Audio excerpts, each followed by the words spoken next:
untuk anugerah malam ni saya dinobatkan untuk tokoh usahawan Negeri Sembilan bidang fashion. Tak terfikir perjalanan saya ni sejauh ini. Terima kasih Allah sebab saya bersyukur sangat. Anggun bermula daripada kaki lima sampai kami orang kata satu brand yang terkenal di Malaysia. Terima kasih you all. Alhamdulillah, kejayaan hari ini bukan kejayaan kami semua tetapi kejayaan untuk you all. Terima kasih kepada staff dan juga semua family Anggun yang telah support kami selama ni. Alhamdulillah, selesai sudah majlis.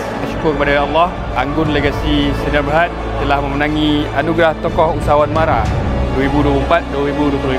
Sebenarnya penghargaan ini membuat kita lagi lebih bersemangat untuk mengeluarkan produk-produk yang lebih berkualiti untuk pelanggan-pelanggan Anggun. Tahniah untuk CEO Anggun Cotton Collection. Akan tahniah dan banyak-banyak jadi bos yang baik. Tahniah kepada Puan Norani binti Hanifah atas kejayaan. Semoga hari-hari yang mendatang akan lebih memberi kejayaan supaya lebih maju dan lebih sukses selepas ini dan Anggun lebih berkembang lebih pesat lagi. Tahniah Puan atas kemenangan untuk anugerah malam ni. Memang bangga. Semoga Anggun terus maju insya-Allah, amin. Saya bagi pihak MARA Negeri Sembilan mengucapkan tahniah kepada Anggun Cotton Collection yang telah menang anugerah tokoh usahawan MARA. InsyaAllah tahun depan untuk kategori aura peringkat kebangsaan, saya juga doakan semoga Anggun Collection menang kategori yang sama. Ingat Anggun, ingat Anggun.